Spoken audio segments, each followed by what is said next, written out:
Breaking news, CrossFit come up with a new event for the CrossFit Games. Can you imagine? Like, that would be insane. I'd have my money on Adam McGowan. The top 10 worst CrossFit movements have been announced. You can't rank them because everyone has different weaknesses. Assault bike. Smash that like button if you agree. 19.5 is now out of the way, but here was us before 19.5 trying to come up with the reasons why we're not good at thrusters. We saw them both crush the live announcement, Tia Claire Toomey and Matt Fraser. Over the last couple of days, they have released the next event that they will be doing. They will be going head-to-head in a boxing match. My money is on Tia. In non-CrossFit news over the last couple of weeks, Toy Story 4, the official trailer, has been released, and if you're like me and you grew up with Toy Story, I'm super excited. It looks epic. Do you know me? Forky! Hi. Hello! Hey! Ah! He's a spork. Yes, yeah, I know. Some news that will make you smile to start this vlog. Morgan Freeman is helping to save the bees by turning his 124-acre ranch into a honeybee sanctuary. I've only just noticed this, but one of the comments underneath is, at what point does a ranch become a country? 124 acres. Imagine what CrossFit you could do on that. Oh my God, who the hell cares? Here's a picture of a chopping board that will probably have you questioning if you are breathing correctly and why you didn't know about this before. You feel stupid? I feel stupid. When I found this, I was like, what the hell? That can't be true. I think it's still just the handle, but I mean, it makes legitimate sense. When you get told that today is a partner workout and you go and find your best bud. There. These lifters designed by B Street Shoes look absolutely incredible. They got that venom.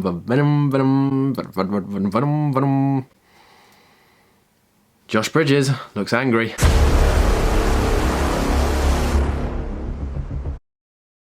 Quite clearly that's not Josh Bridges, but I just found that photo, someone tagged me in it or something, and I was like, wow, great.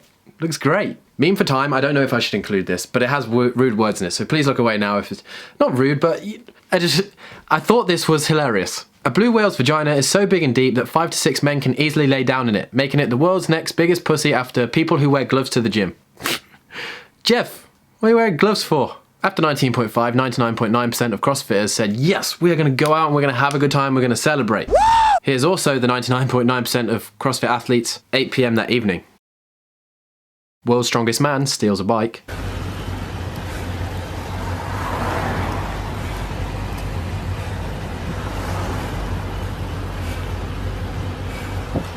Just let that process a second. Can you imagine just like driving down the road casually, seeing Eddie Hall on a bike, the first guy to ever deadlift 500 kilos, just cycling down the road? Unbelievable. Trump. Please don't turn off the video. People get offended when I put Trump on this video, but I feel like this perfectly sums up when anyone, anywhere around the world, got asked if they're going to redo 19.5. What a stupid question that is. What a stupid question. But I watch you a lot, you ask a lot of stupid questions. Here's most of us after 19.5 knowing that we don't have to do any more open workouts for the next 6 months.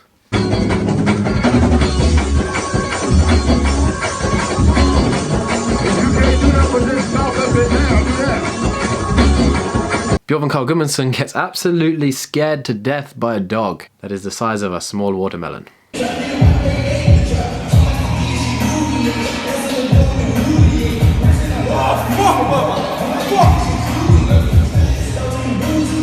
When you're on a 3-round workout, you're 5 minutes in and your coach asks how many rounds have you got left.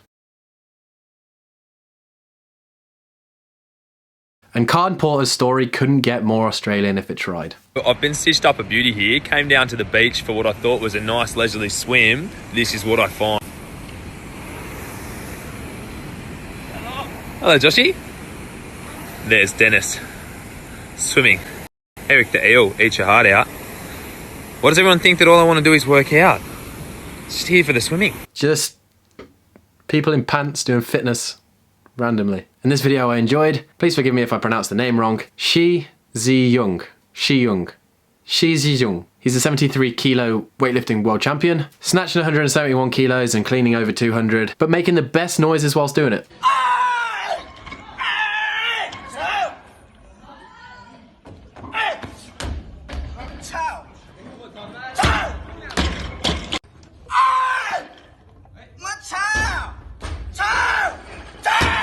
and not a world champion weightlifter, but someone who is incredibly strong and in the CrossFit community and is going to the CrossFit Games, maybe arguably the strongest pound for pound lifter in CrossFit. I'm just chucking it out there. Tell me if I'm wrong. Bronislav. You will know him from previous news when he did a Turkish get-up with an air bike. He was also the winner of Strength in Depth, a sanctioned event here in the UK. He put up a video of him cleaning 171 kilos and made it look unbelievably easy.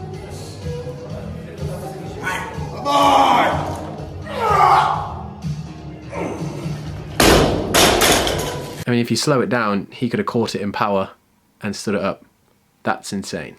I struggled to deadlift 170. Right, if you made it this far through the vlog, you've got through all the memes, congratulations, you're now at the news, the actual news of CrossFit.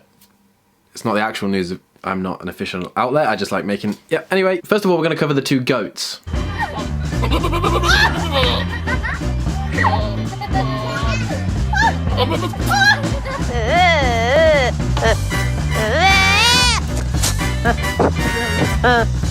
First of all, Rich Froning. A post put out by CrossFit Games the other day highlighted his open finishes over the last 9 years. He's only ever finished out the top 10 once, finishing 11th, and that right there is some incredible statistics. And speaking of the other GOAT, Matt Fraser, he's literally done every sort of qualifying this year. He won a sanctioned event, he won the world, he was a national champion, he's in the top 20, speechless. I'm gonna beat you. I'm like, okay.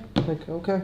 Will he win the CrossFit Games this year? Yes. Now, looking at the athletes that have qualified and the athletes that haven't, if you want a full roundup of this, there'll be a link down below to the Inside Elite Fitness. But they put up the athletes that haven't qualified this year through the Open. So more than likely, we'll be seeing these athletes at some of the sanctioned events that are coming up. This year's Open looked to me as if 19.1 really messed around a lot of athletes. It was a simple row and wall ball workout, which a lot of tall people or a lot of people with just great engines could dominate, and it really separated the field. One of the athletes that it really affected was Noah Olsen, finishing 792nd in the first workout, followed by some astounding finishes of 31st, 8th, 3rd, and 47th. But if you look at the top 20 in the leaderboard, the furthest guy down only has 472 points. So after the first workout, Noah Olsen pretty much, he didn't have a chance. Same thing happened to Cassidy Lance McWherther, who actually won the Open in 2018 and finished 5th in 2017. And then the same thing looked like it happened to Camille LeBlanc-Bazinet, who posted a score of 299 reps, putting her in 954th overall. And I'm not 100% sure the reason why, but in the final workout, she just put a score of 1. This obviously may be due to the fact that she knew she wasn't going to get into the top 30, but also she's aiming for the Asia CrossFit Championships. That's where she'll be next. So maybe she just looked at this final week saying, I don't need to feel like I need help walking everywhere and stairs are going to be a mission for 5 days. I'm just going to get back into normal training. And let's just hope that's the case and it's not an injury or anything like that. But quickly looking at the men that didn't qualify, Alex Anderson, Brent Fikowski, Cody Anderson, and Ben Smith after his knee surgery. And on the women's side, we saw Courtney Haley, China Cho, Isha, Becca Voigt, all past Games athletes not make it back. But after the Open's over, we do have our top 30 males, top 30 females. I'm not sure why the cutoff line's there when they're saying they're taking the top 20 to the Games. But what happens now? According to Morning Chalk Up, they're going to let the leaderboard settle. Then they're going to verify each one of the athletes' citizenship and get proof of that. Then they're going to start requesting videos. For me personally, I'm not sure why they don't request every single video. HQ indicated at least the top 40 will be asked to submit 19.1 and 19.3 videos for review, perhaps more depending on what they see. So if they think that you're lying, Why lying for? I'm going to ask for more. And then they'll assess penalties and then fix the leaderboard with it, and we may see a little bit of a shift around. And obviously this takes a long time to turn around, so it looks like it's going to be about a month until we actually know who solidly is going to the CrossFit Games.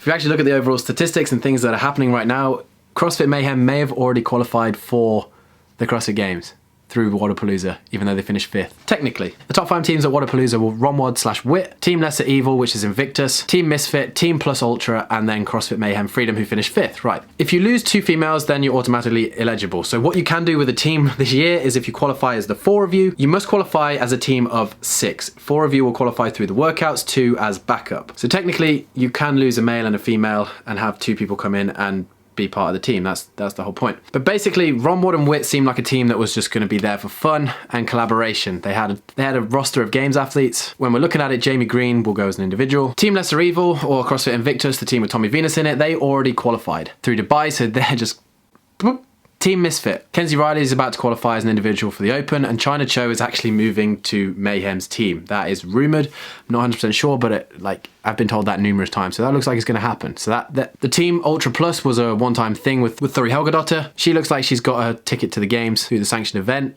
And Travis Williams has already fielded a team for the Mid-Atlantic CrossFit Challenge. So it looks like it was just, like a fun team. So basically, Mayhem are in 5th. They could go to the games. However, Mayhem still want to field 2 teams at the games. According to the rules, if Kristen Miller did leave and got replaced by China Cho would be ineligible to compete in any other team this season. So what we're likely going to see is them at the Asia CrossFit Championships. We know they're going. It's going to be a fun one to watch. And then to finish off today's vlog, some like light-hearted news, which is insane. Joe Scali, who was leading Italy, took to Instagram the other day and said he won't be submitting his 19.5 score, basically handing over his national championship title to the 2nd place Stefano Miglarini. The reason why is he's wanting to compete as part of a team at the games. And if a national champion declines their spot, it doesn't get backfilled. The only crazy news is around this is that Scali's team, Team Pro 1, hasn't qualified for the games yet. Bold move. This season's going to be an interesting one, especially at the CrossFit Games. There's potentially 5 games rookies in the top 10 of the Open for the males. And there's one rookie, Danny Spiegel, who finished 5th in the women. Go to games.crossfit.com if you want to see the full leaderboard of everyone that's on there. But this year we may be seeing, if everything goes well, Casper Gammelmark at the games. Part of this team.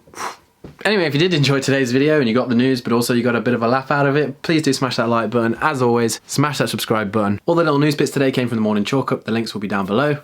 The last video we posted was with Greg Glassman. What a dude. The sun's going down. I'm getting blinded. Lights got worse. Production quality on point, as always. Thank you for tuning in. You guys are the strongest team on YouTube and the best team on YouTube, and we will catch you guys in the next one. Yeah.